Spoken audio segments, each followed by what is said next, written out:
Eu vim falar com vocês hoje sobre uma medida provisória que o Jair Bolsonaro publicou essa noite e que, na prática, ela limita a punição a agentes públicos sobre omissão e serviços no combate ao coronavírus.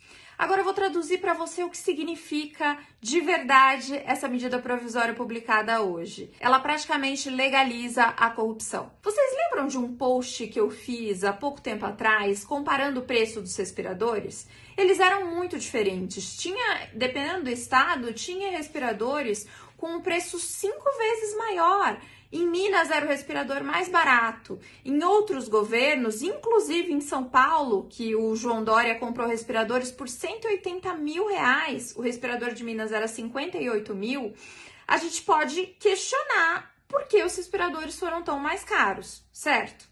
Para eu ser muito sutil, vamos dizer que tem em todos esses governos que compraram respiradores super caros, vamos dizer que tem ali um funcionário incompetente, que ele não fez a devida pesquisa e que comprou os respiradores mais caros ou os respiradores inadequados, como aconteceu em vários estados. Sem que a gente possa pensar em corrupção nesse momento, tá? Nenhum desses contratos, a gente não consegue nem assim imaginar corrupção. Então, na prática, essa medida provisória, ela fala que o agente que cometeu esse erro, o funcionário que cometeu esse erro ou o responsável não será punido. Agora é meio estranho isso, né? Você não acha que uma pessoa que cometeu um erro assim deveria, na verdade, ser punida? Agora vamos pegar o caso do Amazonas para citar um caso prático, né? A secretária de saúde do Amazonas, chamada Simone Papais, ela comprou 28 respiradores de uma adega. Isso por si só já é um absurdo. Pagou 2,9 milhões por esses respiradores. Esses respiradores foram de fato entregues. Quando eles chegaram e a unidade foi analisar, esses respiradores não tinham validade, não tinham uso para o coronavírus. Então, os 28 respiradores estão lá, mas os pacientes de coronavírus não podem usar, porque eles são inadequados. Por diversas especificações técnicas, eles são inadequados.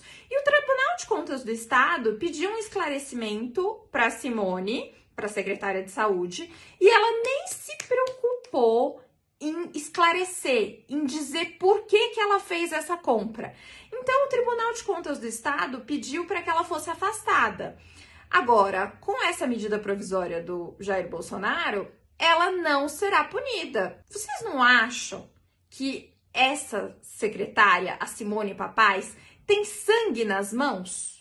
O fato dela ter comprado respiradores errados, inadequados e ter pagado uma fortuna não faz com que provavelmente milhares de pessoas morreram por causa disso?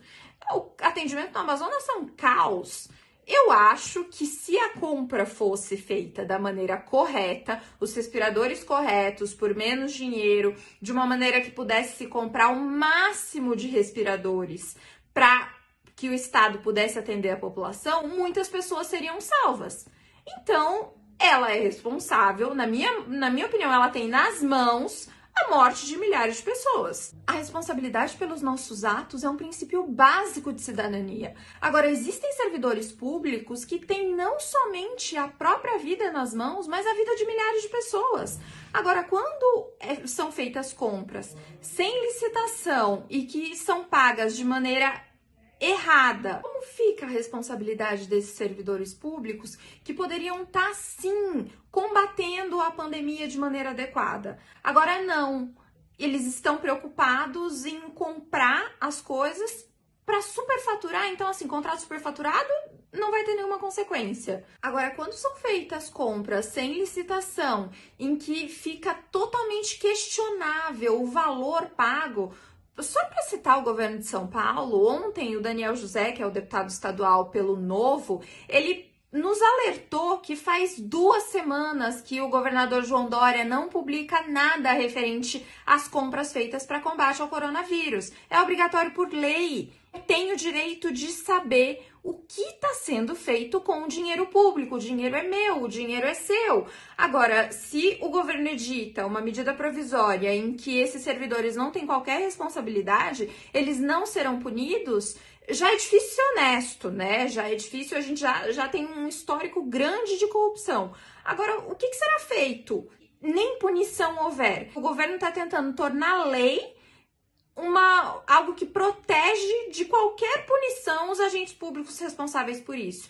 Assim, é muito complicado. A corrupção é um câncer na nossa sociedade e mata, sim, muitas vidas. Eu já considero a corrupção grave em qualquer esfera, mas em tempos de pandemia ela é ainda pior. A população não tem hospitais ideais, os médicos e enfermeiros não têm condições de trabalho ideal. Quantos hospitais não têm os EPIs necessários para que os enfermeiros e médicos se protejam?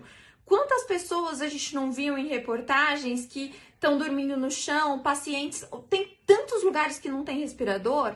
Então, assim, essas pessoas estão morrendo. O governo liberou o dinheiro para que essa situação terrível que a gente está vivendo agora na pandemia seja minimizada. Ela não é para ela ser resolvida, porque isso é praticamente impossível, mas para que ela seja minimizada. Só que o fato do governo ter liberado o dinheiro não isenta a qualquer um de nós, principalmente aos servidores públicos que são responsáveis pelas compras, de qualquer responsabilidade. Isso é cúmulo. Ele não pode isentar de punição uma pessoa que erra. Se fosse no setor privado, automaticamente a pessoa seria demitida. Se ela fez um superfaturamento e teve um enriquecimento ilícito, provavelmente essa pessoa seria processada. Então, por que na esfera pública vai ser diferente? Como toda medida provisória, ela tem validade de 120 dias para ser votada no Congresso. Agora, e se ela for votada no Congresso e de fato virar lei? Qual foi o trabalho que a gente teve com a Lava Jato e com anos que a gente está tentando dizimar a corrupção, ou pelo menos minimizar a corrupção no nosso país? Todo esse trabalho iria por água abaixo com essa MP. Se ela virar lei, então, principalmente. Mas ainda que ela não vire lei, durante esses 120 dias que ela teve validade, o que vai ser feito durante esses 120 dias? Então quer dizer que agora, por 120 dias, ninguém é responsabilizado? Eu queria saber de verdade, porque eu tô muito revoltada com isso, o que você acha dessa medida provisória? Você entendeu o que ela de fato significa? Legalizar a corrupção no país é o cúmulo. E a gente não pode deixar isso acontecer.